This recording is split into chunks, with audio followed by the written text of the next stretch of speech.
Hi, everyone. And today we're going to talk to Maryanne about co-parenting through the lockdown. And I know a lot of people are really struggling with this at the moment. I personally had to deal with it as well and have a conversation with my ex-partner. It's hard enough to deal with separation and divorce under the best of environments, and now we're really stretched right now. So today we're going to talk to Maryanne and ask her advice on how we can structure those conversations and have much better and healthier outcomes for our families and everyone involved. So, Maryanne, thank you for joining us. A pleasure.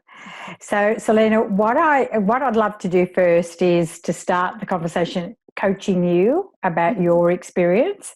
When you said you've already had a conversation, can you tell me what worked well in the one you've already had? What worked well for me, I was really clear with understanding what my goal was of the conversation. And the goal was, we need to take best care of the kids and stop the spread of the virus. So we need to work out how can we best care for our kids during this isolation. And so having that was really clear, and it was nice as well because I noticed a couple of times when it could have potentially got a bit hairy that I just thought, hang on, what's the goal here? Yeah. So I guess it's already, if you go advice that I didn't give you, one was that you had the goal in mind all the time and went back to the goal. So there's really great advice about co-parenting and to make it goal focused rather than problem focused or an emotional reaction. Goals, as we've said before on calls before, that goals take it out of that problem and that drama. And you already did that and it guided your conversation. Now, Selena, I'm curious as to, did you have the goal or did you both share in the goal? I think, it was definitely my goal. I think I might have communicated that at the beginning. So you had thought about it before the call with your ex-partner. You communicated it up front and that set the scene for how the conversation was going to go. Did you use the language goal? No. Or did you use so what language did you use so it felt, I guess, relational? I think I said something along the lines of what's really important here is that we look after the kids in isolation and try and prevent any infection. Beautiful. So what you've done there is you used we. What is important for us is we. So you're starting to, your communication was team right up front. So it was goal focused and team focused. And it wasn't formal like a coaching. So there's no resistance to it because it was a really good, positive conversation. Yeah. Should I just also note to anyone who's listening right now that I had spoken to you the day before my conversation? So I was level-headed and grounded with what I was going to say. Beautiful. So there's another tip in terms of advice was that your emotional state was calm and grounded before even having the conversation. You also prepared your conversation, prepared in terms of simply what do I want to get from the situation for the children and how can I explain that to my ex up front. So this is really good tips. As I said, coaching has the expertise is already in the person. So Selena, what else worked well? Being calm and grounded, preparing the conversation, mentioning the outcome up front and talking we. What else worked for you in your conversation, if anything? I think that was it. I did ask, are you being careful with hygiene? Are you abiding by what everyone's suggesting, hand cleaning and all of that. And he was and is. And so that was great. And Yeah. it was So, really great on his behalf that I had a lot of security around that. yeah. And what you did there, rather than give him the guidelines and say, you must do, there's another tip. You asked a question about it from curiosity and then got reassured. And he probably felt, I mean, we can't speak for someone else, but they probably felt heard and acknowledged and a part of the team because they're doing their part for the children as well. Yeah. So another great tip. Yeah. Anything else that you found worked in the conversation? There were points where I thought this could go either way. Yeah. And I really just dealt with what was being brought to the table right now. I just said, we don't need to worry about that scenario or that scenario. Exactly. So, and there's another tip of keep it in a here and now conversation. What are we talking about here and now in this conversation to get that outcome? And then in the short term, what are we going to do as a team to keep the children safe? And being able to make sure that happens. So you guided the conversation into something that was going to be useful for both of you and the children. Yeah. Okay. Anything else that you can think of that worked? So, Selena, can you now summarise those in 5 points? What worked? I started writing them down, actually. Okay, good. It was to have a goal of the outcome, to be calm and grounded before the conversation, which is really important, especially if you're speaking with an ex. I keep it in the here and now. Got curious about what they were doing with their hygiene rather than telling them what to do. Could you tell me what others are finding challenging about this situation? What would be common challenges? Common challenges are when I feel that it's not a team conversation about what we are doing. It's very one-sided on what one person will do. There's also a conflict of interest in how to maintain their hygiene and, abiding by the... Yeah, okay. So it sounds there that there hasn't been any we in the conversations. There's no sense of team. Communication, it sounds like communication at any time hasn't been great already before this. And so if it hasn't been great at other times, this with a more stressful situation will be more challenging. And then, yes, the additional partners, because that's now perhaps 4 people's opinions and perspectives. And we know in any team, the more players we've got, the more difficult it is to gain agreement. So, and the other one you said there was another challenge. Celine, do you remember what it was? Oh, the habits, what they've chosen to do. Yeah. So it sounds to me that, the tips were make sure you're calm and grounded to have the conversation. Make sure the conversation is verbal, whether it's phone or face-to-face, and possibly social distancing. It might not be face-to-face, who knows, but to ask these people to have a face-to-face or verbal conversation, it's important. To think about what they want to get out of the conversation is important. Communicate that up front. And perhaps if they've done our program or do that mindfulness exercise, the breathing, so that they're calm and grounded and solution focused before it. So there was another one to say, let's us talk about what we're going to do with our children, and we get that agreement. And then whatever you do, with your partner or whatever your partner's doing, that's up to you to decide. But we need to get agreement about what we're going to do. I thought it was also lovely that you shared about your exes. You really listen for any, in neuroscience we call it threat response, or any resistance or any fear that's coming up. You heard it. So that's where you won't hear it unless you're calm and grounded yourself. You can't hear someone else's concern, but because you were in that calm, grounded state, you could hear fear and go, okay, what might he be fearful about? I'll calm that down. And I saw that a lot in a lot of the Facebook groups as well, just fear, people being really provoked. Yes.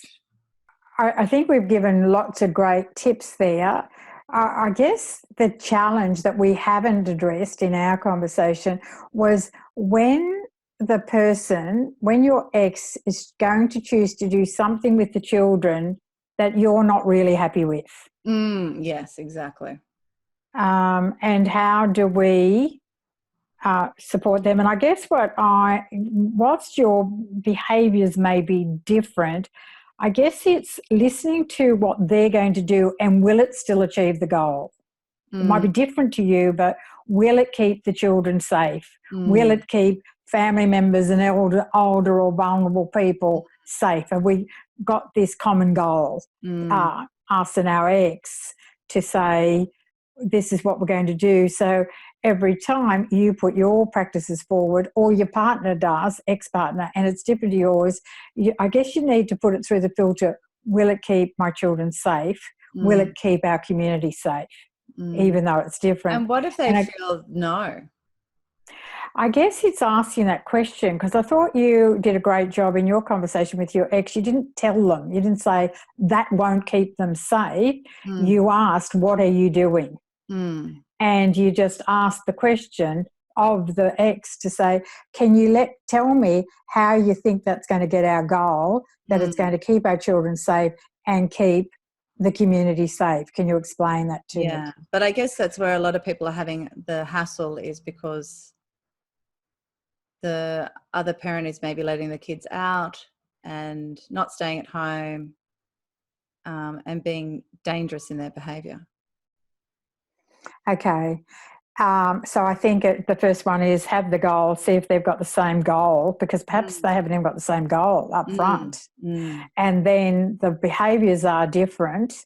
So then it's for us to, and I guess, Selena, has there ever been a time, and I know this is more personal, but has there been a time when you didn't think your ex didn't think you were keeping them safe? So how do you navigate that? Because my suggestion would be, what do you do when you don't trust your ex-partner to keep them safe? And do you then say, I am really concerned that the children aren't safe, so they will stay with me? I don't know.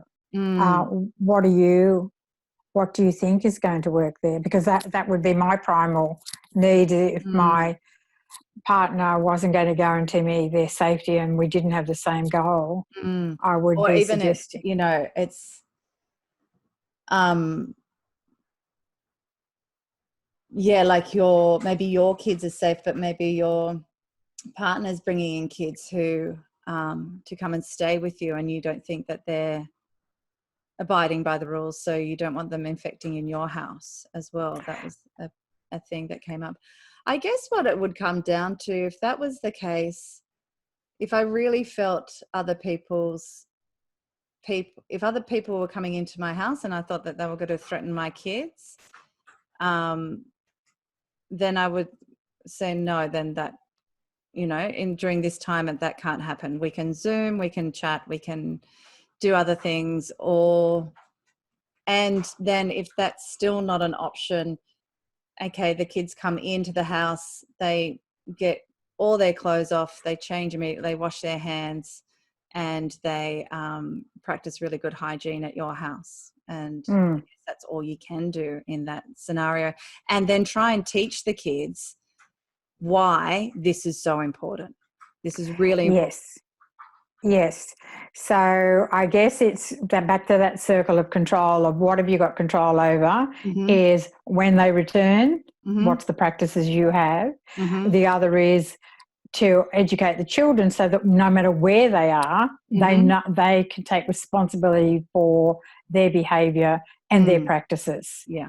And I think as things get clearer from the guidelines we're getting from the government too, I notice when they say only two people can be together, rather than before it was quite complicated, social distancing, what does that mean? Whereas if you say two of you can connect and you don't have visitors in the house.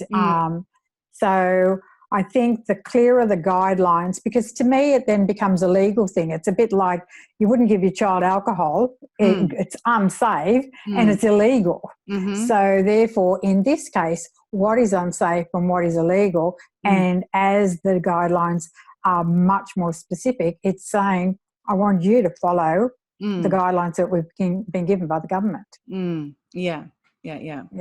And be really clear what they are and write them out, stick them up on a fridge, and just keep educating the kids about it. Yeah. So I guess that's that piece of how do we, when we can't, we have to agree to disagree. So how can we give the control back to the children? Yeah.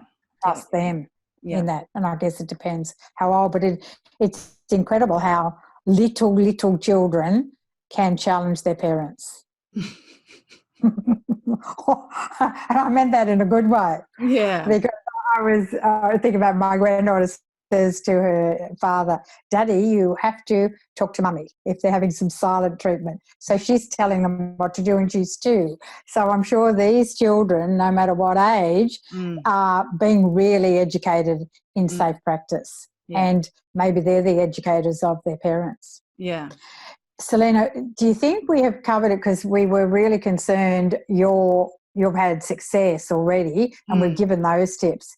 Do you think we've covered it well for others? And I guess we won't know till people have listened to us and tried it. Yeah. And if we haven't covered it for them because their circumstances are different, that's when they can book a coaching call and see if we can find the strategies for their particular situation. Yeah, that's a great idea. And I think, is there some way of making it finishing light? Because it feels quite heavy, doesn't it, this topic? Yeah, it does. Let's... Well, you're the queen of light and fun. But I guess in this one you're saying, well, it's actually not, it's serious. It's really serious. What I'm finding is the virus is really serious. Schoolwork isn't. Oh, for sure. My kids have, in a roundabout way, done a bit of a timetable. They did a bit of work today, bit of a piano play, lots of laughter going on and around. And I just call this, this is just transition. We're just we don't know what we're doing. And this is light and fun. The house and it's nice because you're not going to have visitors over, so your house is getting messier and messier, and kids are eating out of house and home. But there's lots of really good, beautiful things about it. The virus is the serious stuff. So yes, and I think that's lovely about lots of love, opportunity for lots of love, lots of light, lots of laughter. And somehow when we're getting calm and grounded to come and have the conversation, maybe it's tapping into that and maybe even putting that in. Yes, it's serious, but we can have love, light and laughter. And perhaps it's going to be a really great opportunity for great communication for exes going forward anyhow. If they've had success at this one. Yeah, because I do have my kids gave me a little elbow pump today because I'd had a conversation with my ex without having an argument. Like, it was yeah. Wow, and that's what we're talking about. We're talking about conversation, we're talking about communication, and we're role modeling that for the children. If it can be successful, they're learning. That's better than learning some times tables while they're home. Yeah. So no, it was all good. Yeah. Well, we'll finish that up. And yes, if you have any queries about your situation and you want to speak to Maryanne directly about it and we can help you out, just we'll put a link in the comments below or around somewhere here for you to register a call with us. And please take us up on this, because we're all in this together. We're really here to help out and help you. And yeah, we're deeply passionate about having better conversations with everyone. Thanks. Thanks, Maryanne. Thank you. Always. And it does look so much better with you on